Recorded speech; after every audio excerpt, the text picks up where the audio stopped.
Hello students, good morning all of you. प्रिय छात्रों, आप सभी का आपकी अपनी ऑनलाइन एजुकेशन की क्लासों में यूट्यूब चैनल पर आप सभी का हार्दिक स्वागत है। प्रिय छात्रों, आप कर रहे हैं 11वीं कक्षा के इकोनॉमिक्स का second part Indian economic on the eve of the independent, अर्थात चैप्टर नंबर 1 स्वतंत्रता प्राप्ति के समय भारत की अर्थव्यवस्था। इस पाठ का लेसन का अध्ययन करेंगे। इसकी 2 वीडियोज में हम पीछे कुछ कर चुके हैं और आज इसकी लास्ट वीडियो है।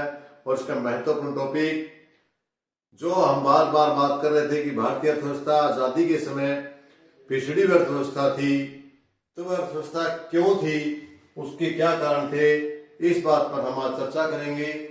यानी आपका पिछड़े का प्रमुख कारण।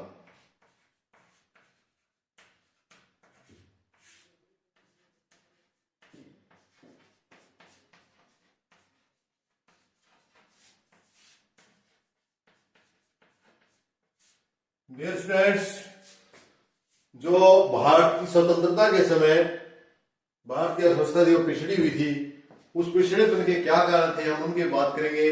स्वतंत्रता प्राप्ति से भारतीय अर्थव्यवस्था के पिछड़ेपन का मुख्य कारण भारत में अंग्रेजी शासन था, क्योंकि हम 200 सालों तक अंग्रेजों के गुलाम रहे। उन्होंने लूट लूट करके खाया।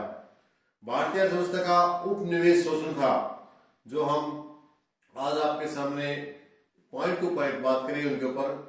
सबसे पहले भारत को नंबर 1, भारत को जो भारत देश था उसको ब्रिटिश लोगों को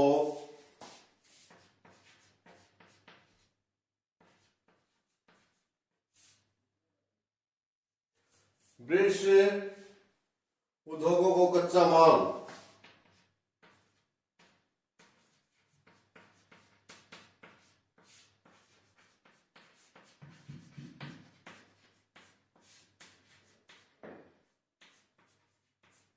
ध्यान से देखिए इस पॉइंट को। भारत को ब्रिटिश लोगों को कच्चा माल देने का उपनिवेशिक समझा गया।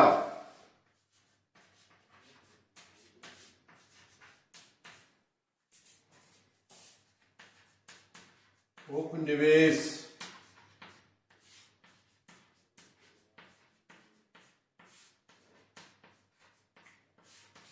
इसका क्या अर्थ है स्टूडेंट्स? जब हमारा 200 सालों से अंग्रेजों का गुलाम हमारा देश था, तो अंग्रेजों ने हमारे देश के लिए कोई काम नहीं किया, जो हम बार बार आपसे बातें कर रहे हैं। बल्कि उन्होंने क्या समझा था कि जो भारत है, जिसमें प्राकृतिक संसाधन है, वे ब्रिटेन में स्थापित उद्योगों के लिए कच्चा माल प्रदान करने का एक मात्र साधन था। कि वे समझते थे कि भारत से सिर्फ हमें कच्चा माल ले जाना है और ले जाकर के अपने ब्रिटिश उद्योग को कच्चा माल प्रदान करने का मुख्य जगह ढूंढ ली थी उन्होंने, कि इस जगह से इंडिया से हम कच्चे माल को ले जाकर के अपने ब्रिटिश के उद्योगों की पूर्ति कर सकते हैं, उनके लिए कच्चा माल दे सकते हैं। भारत में अपने राजनीतिक शासन के दौरान अंग्रेजों ने भारत को ब्रिटिश उद्योगों को कच्चा माल सप्लाई करने वाला एक उपनिवेश माना। 18वीं सदी में ब्रिटेन में औद्योगिक क्रांति फैली, जिसके लिए निरंतर और कच्चे माल की उनको अत्यंत आवश्यकता थी, जो भारत से वो पूरा करते थे। जो कच्चा माल था जिन्हें उन्हें जरूरत थी, वो सारा भारत से पूरा करते थे। दूसरा है, भारत को ब्रिटिश पदार्थों की बिक्री के लिए प्रयोग किया गया। भारत क्या समझा गया या भारत को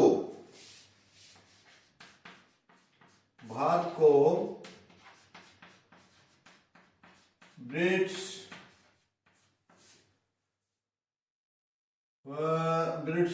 जो सामान था, उद्योगों का सामान, उद्योगों का के सामान को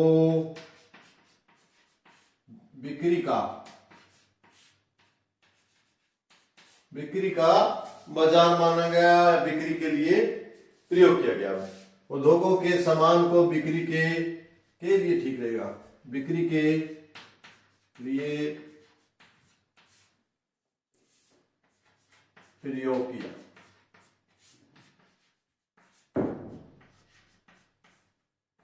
देखिए यहां पर अंग्रेज डबल फायदा उठा रहे थे। एक तरफ तो भारत के संसाधन लूट के अपने देश में ले जा रहे थे, कम दर पर, कम रेट पर ले जा रहे थे और अपने जो उद्योग थे उनको कच्चा माल प्रदान कर रहे थे। दूसरी ओर जो उनका तैयार माल था, उस तैयार माल को बेचने के लिए उन्होंने भारत को एक मार्केट बना लिया था, एक अच्छा बाजार मिल गया था जहां पर वे अपना कच्चा माल तैयार करके भारत में ऊंचे दामों पर बेच सकते थे। और अधिक मात्रा में अंग्रेजी सरकार यहाँ से बाजारों का विस्तार करने के लिए रेलों का जाल बिछा। जैसे कि बताया जाता है कि एक प्लस पॉइंट था कि अंग्रेजों के कारण भारत में बहुत सी रेलों का जाल बिछा, लेकिन उनका मेन पर्पज भारत लोगों को सुविधा नहीं देना था, बल्कि अपने माल को, कच्चे माल को बंदरगाहों तक पहुंचाना, ताकि वो उस माल को अपने देश तक ले जा सके और उनके देश से आए हुए माल को बंदरगाह से लेकर के आगे देश के विभिन्न भागों में भेजने के लिए उन्होंने रेल के जाल को बिछाया था। तो ये आप उनकी बात को अच्छी तरह समझ गए होंगे। तीसरा, भारतीय दस्तकारी के प्रति विनाशकारी दृष्टिकोण। भारत की जो दस्तकारी थी, हाथ से काम करने की दस्तकारी, जो भी भारतीय दस्तकारी थी, हाथ से काम करने का उनका कार्य था कि जो विनाश नीति थी उसको क्या करना, उन्होंने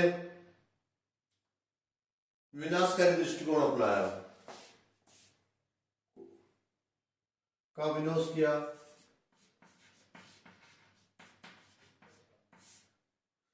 भारतीय दस्तकारी का विनाश का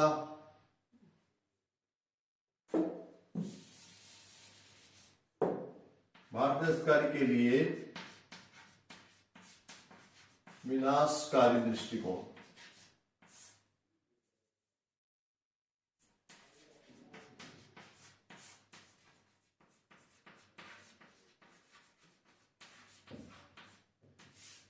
अगली ये बात है कि जो भारतीय में जितने भी लोग धंधे थे, छोटे स्तर पर थे, कुटीर उद्योग थे, लघु उद्योग थे, अंग्रेजों के शासन आने से पहले विश्व भर में भारत की कुटीर और लघु उद्योगों की बड़ी डिमांड थी, बड़े उत्पादन थे, बड़े फेमस थे, मुख्य थे, जिनकी विश्व भर में उच्च कोटि वस्तुओं में उन्होंने स्थान प्राप्त किया हुआ था। लेकिन अंग्रेजों ने क्या किया कि उन वस्तुओं को नष्ट किया। उनके जो छोटे उद्योग थे और कुटीर उद्योग थे, उन पर आपने ऐसी नीति अपनाएगी जिसके अनुसार अंग्रेजों ने घरेलू बाजार को बिल्कुल ही खत्म कर दिया और उनकी जो दस्तकारी की जो वस्तु थी, डिमांड थी, उसको उन्होंने खत्म कर दिया और मोटे तौर पर उद्योगों में बने हुए सामान जो कि कम कीमत पर तैयार हो जाते थे उसको ज्यादा प्रयोग किया।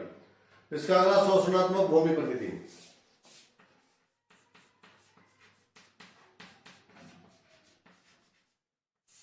क्या है? शोषणात्मक भूमि कर नीति।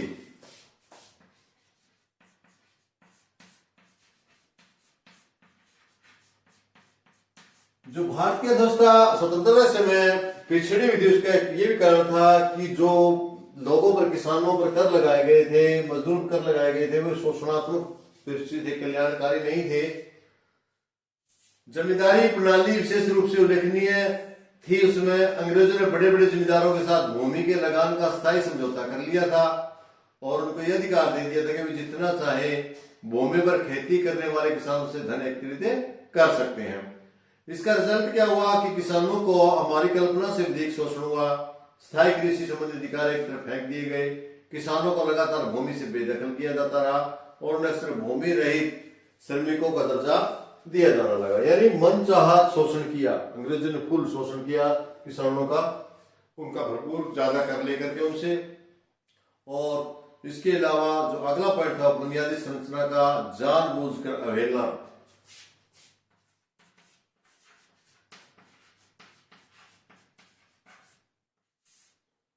क्या था अगला? बुनियादी संरचना की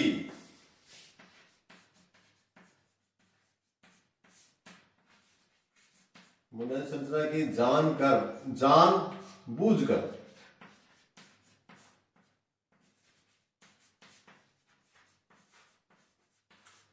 देखिए स्टूडेंट्स, जरूरी नहीं है कि अनजाने में जानबूझ करके वे अवहेलना कर रहे थे ताकि भारतीयों को सुविधा ना मिले किसी प्रकार की, उन्हें किसी प्रकार का कोई फायदा ना मिले। इसके लिए अंग्रेज जानबूझ कर उनको सुविधा नहीं दे रहे थे। ये नहीं था कि उनको पता नहीं था, लेकिन वो जानबूझ करके ऐसा नहीं चाहते थे कि किसानों को, उनको, वहां के लोगों को किसी प्रकार की सुविधा मिले, चाहे वो यातायात की सुविधा हो, चाहे संचार की, शक्ति की, ऊर्जा की, अन्य किसी भी प्रकार की सुविधा थी। शक्ति बिजली की है, गलियों की है, पक्की की, पानी की है, ऊर्जा संबंधी से है, ये सभी की सभी उन्होंने जानबूझ के अवहेलना की। अंग्रेज इन सेवाओं के विकास में कोई रुचि नहीं दी, क्योंकि इनमें उनका भारी निवेश की आवश्यकता थी। इसके विकास की प्रक्रिया में राज्य की सक्रिय भागीदारी की भी आवश्यकता थी। यातायात के साधनों का विकास केवल इस उद्देश्य से किया गया था कि ब्रिटिश पदार्थों के लिए बाजार के बहुत बड़े बाजार की जरूरत थी, ताकि वो कच्चे माल को अपने देश में ले जा सके और पक्के माल को अपने देश में लेकर आ सके। इस पर्पज के लिए उन्होंने किया।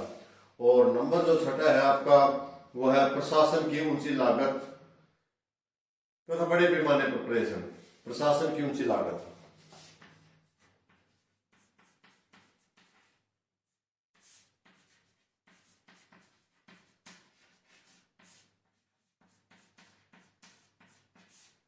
इसका मतलब आप क्या निकालते हैं? इसका मतलब ये है कि अंग्रेजी सरकार ने भारतीय अर्थव्यवस्था को प्रशासन का ऊंची लागत का भार थोपा गया।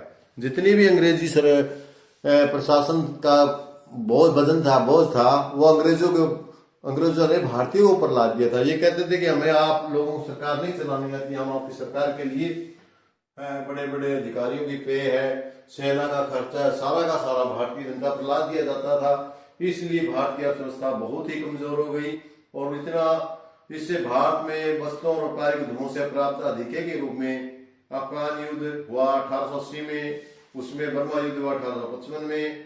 इन सब में भारी राशि को इंग्लैंड भेज दिया गया, प्रेषित किया गया। युद्ध के नाम पर भारत के लिए युद्ध लड़ेंगे, इस नाम पर उन्होंने भारतीयों का शोषण किया और भेज दिया। तो प्रिय छात्रों, ये मेरे ख्याल में फर्स्ट चैप्टर का एक इम्पोर्टेंट टॉपिक था आपका, बहुत आसान भी था और इम्पोर्टेंट है आपके परीक्षा की दृष्टि से देखा जाए तो, कि जो हम बार बार ये जिक्र करें कि भारत स्वतंत्रता से भारत की अर्थव्यवस्था वो पिछड़ी हुई थी, तो पिछड़ी हुई क्यों थी, क्या कारण थे, उन कारणों में हमने ये प्रमुख कारण आपको, इसके कारण तो बहुत सारे अनेकों कारण थे, लेकिन हमने प्रमुख कारण गिनाए आपको, जिसमें भारत का सबसे मेन कारण था, मुख्य कारण था कि अंग्रेजों ने कभी भी भारत के लिए कोई कल्याण का कार्य नहीं किया, सिर्फ भारत को कच्चा माल प्राप्त करने का उपनिवेश समझा। और इसके अलावा उन्होंने इसको एक मार्केट समझी, जहां पर वो अपने तैयार उद्योगों से में तैयार माल को यहाँ पर बेच के मार्केटिंग कर सके। ये दो कारण रहे। इसके साथ साथ उन्होंने कोई बेसिक सुविधाएं नहीं दी। एक रेलवे को छोड़कर उन्होंने किसी प्रकार का भी कोई लोगों की बुनियादी सेवाओं का फैलाव नहीं किया, कोई विस्तार नहीं किया। रेलवे भी इस उद्देश्य से की कि वह अपने मार्केट को, अपने बाजार को बढ़ा सके, कच्चा माल ज्यादा लोगों से प्राप्त करके इसके और उनको मार्केट अपना माल तैयार माल को बेच के, इस पर्पज के लिए किया, न कि लोगों की बुनियादी सुविधा के लिए किया। तो प्रिय छात्रों, बड़े आसानी से आपको समझ में आ गया होगा कि क्योंकि यदि हम संक्षेप में कहें तो अंग्रेजों का दृष्टिकोण ही नहीं था कि भारत सरकार का किसी प्रकार का विकास हो। उनका दृष्टिकोण तो भारत को लूट करके सारी धनराशि को अपने देश में ले जाना था, चाहे वो प्रशासन के नाम पर हो, चाहे वो मार्केटिंग के नाम पर हो, चाहे वो वहां का जो वो आपका प्राकृतिक संसाधन उनके लूटने के नाम पर हो। तो इस प्रकार उन्होंने, या फिर भूमि कर की ऊंची लागत नीति थी, किसानों पर भारी कर लगा करके उनका शोषण किया जाता है। तो मेरे ख्याल में गिने चुने कुछ ही पॉइंट है आपके, वो आपने अच्छी तरह से याद करना है। मैं तो ये कहूंगा कि आपने रट्टा नहीं लगाना, मनन करना है और उसको अच्छे से समझना भी है, और ताकि आपको सदा सदा के लिए याद रहे।